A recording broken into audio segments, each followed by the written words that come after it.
UPSC आपका सपना है, राजनीति क्यों नहीं? क्योंकि सर यूपीएससी और राजनीति दोनों दो अलग चीज़ें हैं। यूपीएससी तो आप इतना पढ़ने लिखने के बाद एक अंगूठा छाप के अंडर में काम करना पसंद करते हैं, लेकिन राजनीति में कदम नहीं रखना चाहते हैं। इस पर क्या आपको लग रहा है कि अगर इस तरह सरकारी स्कूलों की स्थिति बनी रहे, तो क्या सरकारी स्कूल से पढ़ के बच्चे बिहार टपा सकते हैं? आपकी प्राथमिक शिक्षा कहाँ से शुरू हुआ?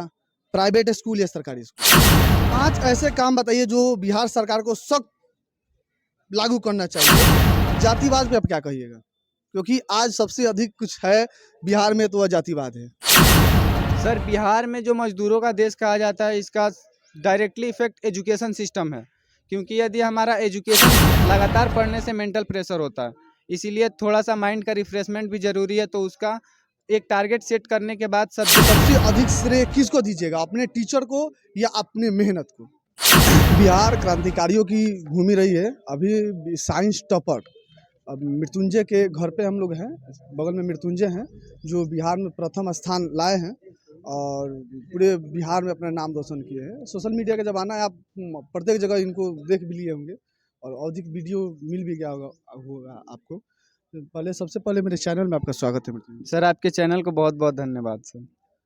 पहला प्रश्न मेरा कि आपका जो बिहार में टॉप 1 रिजल्ट आने का मुख्य कारण क्या था? मुख्य कारण तो था टीचर्स का सपोर्ट, फैमिली का सपोर्ट और मेहनत थी, जिसके कारण मैं यहाँ तक आ पाया हूँ सर। अच्छा, टॉप सबसे अधिक श्रेय किसको दीजिएगा, अपने टीचर को या अपने मेहनत को? सर टीचर्स और मेहनत दोनों जब तक एक दूसरे के पूरक हैं, क्योंकि एक के बिना दूसरा अधूरा है। टीचर्स हमें गाइडलाइन देते हैं और उसी पर हम मेहनत करते हैं, तब उतना तक पा सकते हैं। अगर हमारे पास टीचर नहीं होंगे तो हमें गाइडलाइन नहीं मिलेगी, तब मेहनत का कोई महत्व ही नहीं रह जाता। और हम मेहनत करते जाएं और टीचर का गाइडलाइन ना हो तो फिर हमें मेहनत कहाँ करना है वो पता ही नहीं चलेगा। इसीलिए टीचर और मेहनत और फैमिली सपोर्ट तीनों बहुत ज़्यादा ज़रूरी है सर। अच्छा, अगला सवाल आपका रूटीन क्या था?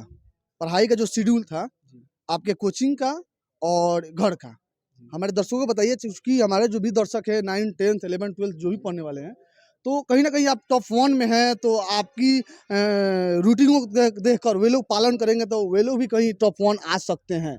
इस व्यू से आप अपना रूटीन बता दीजिए, कोचिंग का और घर का। जी मेरे कोचिंग का रूटीन था 6 बजे से 11 बजे तक कोचिंग था। और मैं 11 बजे से जब कोचिंग से आता था, उसके बाद आधा घंटा 45 मिनट खाना खाने आराम करने के बाद 12 बजे से मैं पढ़ने बैठता था। और उसका एक गोल सेट करता था कि आज 12 बजे से लेकर रात के 11 बजे तक क्या क्या करना है, बीच में कहाँ लंच ब्रेक लेना है, और आधा घंटा इधर घूमने फिरने का, ताकि लगातार पढ़ने से मेंटल प्रेशर होता है। इसीलिए थोड़ा सा माइंड का रिफ्रेशमेंट भी ज़रूरी है। तो उसका एक टारगेट सेट करने के बाद सब्जेक्ट वाइज मैं पढ़ने बैठता था और रात के 11 बजे तक पढ़ाई होती थी इसमें। कोचिंग के अलावे घर पे कितने घंटे पढ़ाई करते थे? कोचिंग के अलावे मेरे घर पर 8 या 9 घंटे पढ़ाई होते थे, लेकिन कोचिंग के टीचर का बहुत ज़्यादा सपोर्ट रहा है। क्योंकि आखिरी समय में लगातार प्रकाश सर मेरे फिजिक्स के टीचर हैं, जिन्होंने लगातार 2 महीने लगातार टेस्ट लिए, जो बहुत ज़्यादा सपोर्टिव रहा। और दिवाकर सर जो वीकली टेस्ट लेते थे, वह भी बहुत ज़्यादा सपोर्टिव रहा एग्जाम में। अगला प्रश्न ये है, बिहार किस रूप में देखते हैं बिहार को? बिहार अपने में एक अलग ही देश है, पूरे अलग ही राज्य है पूरे देश में। क्योंकि बिहार को ऐसे पिछड़ा देश माना जाता है, लेकिन क्वालिटी ऑफ एजुकेशन हालांकि थोड़ा कम है, लेकिन फिर भी पूरे यूपीएससी जो पूरे विश्व का एक टफेस्ट एग्जाम है, उसमें यूपी और बिहार के सबसे ज़्यादा बच्चे होते हैं सर। बिहार में मजदूरी और मजदूर सबसे अधिक है पूरे भारत के प्रत्येक कोने में, और केवल भारत ही नहीं, विदेश की ओर बात की जाए तो विदेश में भी बिहार के अधिक मजदूर हैं और बिहार को मजदूरों का राज्य बोला गया है। इस विषय में आप क्या कहिएगा? सर बिहार में जो मजदूरों का देश कहा जाता है, इसका डायरेक्टली इफेक्ट एजुकेशन सिस्टम है।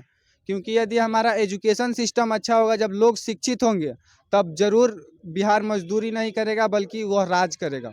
सरकार को इसके लिए क्या सख्त कदम उठाना चाहिए? सरकार के लिए एजुकेशन सिस्टम में अच्छी कदम उठानी चाहिए, और के पाठक सर द्वारा अच्छा कदम उठाया भी गया है, जिससे कि ग्रामीण क्षेत्रों के बच्चों को अच्छी से अच्छी शिक्षा मिल रही है।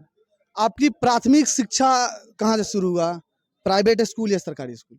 सर मैंने अपनी प्राथमिक शिक्षा सरस्वती शिशु विद्या मंदिर से की है, और 9th क्लास में मेरा जीएम उच्च विद्यालय में दाखिला हुआ, और मैंने कोचिंग की है चाणक्य स्टडी सेंटर में। सरकारी स्कूलों की जो स्थिति आजकल है, आपको दिख रहा है, क्या आपको लग रहा है कि अगर इस तरह सरकारी स्कूलों की स्थिति बनी रहे तो क्या सरकारी स्कूल से पढ़ के बच्चे बिहार टपा सकते हैं? जी बिल्कुल, क्योंकि के पाठक सर द्वारा हाल ही में जो चलाया गया था उसमें बीपीएससी द्वारा टीचर्स को ग्रामीण क्षेत्रों में लाया गया है और यहाँ से वो एजुकेटेड टीचर हैं, तो ज़रूर वहाँ से बच्चे पढ़ेंगे तो ज़रूर बिहार की शिक्षा व्यवस्था अच्छी होगी सर। आपका एम क्या है? आगे सर मैं यूपीएससी की तैयारी करना चाहता हूँ। यूपीएससी क्यों? यूपीएससी क्योंकि यह देश सेवा की मौका देता है, और जहाँ तक बात करें देश सेवा की, तो देश सेवा के कई पहलू हैं जिसके द्वारा हम देश सेवा कर सकते हैं, लेकिन यूपीएससी आईएएस को जो पावर मिलता है जिससे कि वह समाज की गतिविधियों को, अन्याय हो रहे गतिविधियों को बदल सके, इसलिए मैं यूपीएससी करना चाहता हूँ। यूपीएससी आपका सपना है, राजनीति क्यों नहीं? क्योंकि सर यूपीएससी और राजनीति दोनों दो अलग चीज़ें हैं। यूपीएससी को एक अलग पावर मिलता है, यूपीएससी के स्टूडेंट जो आईएएस बनते हैं उनको नेता से कहीं ज़्यादा अच्छा पावर मिलता है जिससे कि वह समाज को सुधार सकते हैं सर। एक आईएएस एक अनपढ़ नेता के नीचे भी रहता है, आपको भी बात पता होना चाहिए। अगर नेता अनपढ़ भी हो, अंगूठा छाप भी हो, अगर वो विधायक हो, सांसद हो या मुख्यमंत्री हो, तो आप इतना शिक्षा लेने के बाद, भारत का सबसे टॉपेस्ट एग्जाम देने के बाद आप आईएएस बनिएगा और आपका जो सीनियर होगा वो अंगूठा छाप होगा। तो आप इतना पढ़ने लिखने के बाद एक अंगूठा छाप के अंडर में काम करना पसंद करते हैं, लेकिन राजनीति में कदम नहीं रखना चाहते हैं, इस पर क्या कहिएगा? जी बिल्कुल, जहाँ तक मैं बात करूँ कि नेता और आईएएस दोनों अलग चीज़ें हैं। जैसा कि आपने कहा कि नेता अनपढ़ होते हैं, ऐसा भी बिल्कुल नहीं है, नेता कुछ पढ़े लिखे भी होते हैं। और जहाँ तक बात है एजुकेशन की, तो एजुकेटेड पर्सन कहीं ज़्यादा उस नेता से अच्छे होते हैं सर, मेरा मानना है जहाँ तक। आपका मानना है कि जो नेता जो हैं जी वह कहीं ना कहीं आईएएस अधिकारी जो भी हैं उनके तुलना में आईएएस अधिकारी अच्छे हैं? जी बिल्कुल, क्योंकि वह एजुकेटेड है, उनको हर एक चीज़ का नॉलेज है जो वो समाज को अच्छे से व्यवस्थित कर सकते हैं। अगला प्रश्न हमारा है कि आप उन युवाओं को क्या प्रेरणा दीजिएगा जो आपको देखकर सीखे, पढ़ाई करे? आपका रूटीन जो रहा है, जैसे आजकल सोशल मीडिया तो है ही, सोशल मीडिया का यूज भी आप करते भी होंगे, तो आपके लाइफ में सोशल मीडिया कितना यूज रहा? सोशल मीडिया का भी बहुत ज़्यादा सपोर्ट रहा है, क्योंकि जैसा कि आप भी जानते हैं, सभी लोग जानते हैं कि यूट्यूब पर बहुत सारे टीचर हैं जो बहुत अच्छा पढ़ाते हैं, और मेरे ऑफलाइन कोचिंग के बाद प्रैक्टिस के लिए या फिर अपने नॉलेज को पता करने के लिए कि मैं कितना जानता हूँ, कितना भूल गया हूँ, और रिवीजन करने के लिए मैं यूट्यूब का भी सहारा लेता था सर। बिहार की जो स्थिति अभी बन रही है, बिहार की स्थिति के बारे में आप क्या कहिएगा? अगर बिहार की एजुकेशन सिस्टम अच्छी हो तो बिहार की स्थिति बहुत अच्छी हो सकती है, और अभी फ़िलहाल में बिहार के एजुकेशन सिस्टम में बहुत बड़ा कदम उठाया गया है, और मेरा ऐसा मानना है कि आगे बिहार की शिक्षा व्यवस्था बहुत अच्छी होगी सर। 5 ऐसे काम बताइए जो बिहार सरकार को सख्त लागू करना चाहिए, जो बिहार के प्रगति के लिए प्रथम स्थान लाए। हालांकि अभी एक रिपोर्टर साहब ने बताया कि बेगूसराय जिला पूरे विश्व का सबसे प्रदूषित जिला माना जाता है, इसलिए पेड़ पौधों को लगाना पहला कदम होगा, और दूसरा मेरा मानना होगा कि एजुकेशन सिस्टम को सुधारा जाए। तीसरा, अगर इन दो चीज़ों पर काम की जाए तो तीसरी चीज़ की ज़रूरत नहीं पड़ेगी, क्योंकि पहला तो हमारा पर्यावरण बहुत ज़रूरी है जिस इन्वायरमेंट में हम रहते हैं, और दूसरा हमारा जब एजुकेशन सिस्टम अच्छा होगा, जब लोग एजुकेटेड होंगे तो ज़रूर वो अच्छा करेंगे समाज के लिए भी और पूरे देश के लिए भी। मेरा अंतिम एक सवाल रहेगा, जातिवाद पे आप क्या कहिएगा?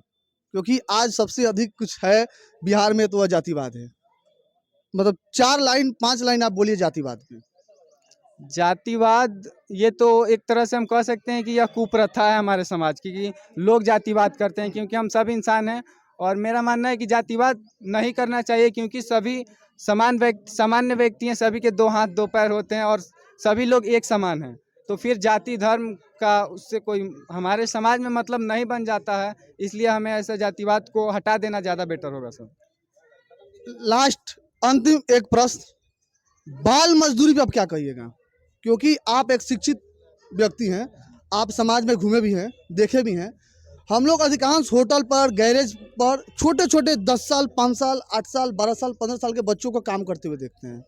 ये बाल मजदूरी है, बाल मजदूरी पे आप क्या कहिएगा? जी, मैं उनके पेरेंट्स से अनुरोध करना चाहूँगा कि आज बिहार की सरकारी स्कूल की जो स्थिति है, वह प्राइवेट स्कूल से भी जहाँ तक देख पा रहा हूँ अच्छी हो चुकी है। मतलब हो रही है और अच्छी आने वाले समय में बहुत अच्छी हो जाएगी। इसलिए मैं कोशिश करूँगा कि उन पेरेंट्स से अनुरोध भी करना चाहूँगा कि वो अपने बच्चों को काम के बजाय उस सरकारी स्कूल में ही भेजें, क्योंकि वहाँ पर अच्छी पढ़ाई होने लगी है और वो पढ़कर आगे चलकर बहुत अच्छा कार्य कर सकते हैं। चलिए, बहुत बहुत धन्यवाद अपना मत मेरे चैनल पर रखने के लिए।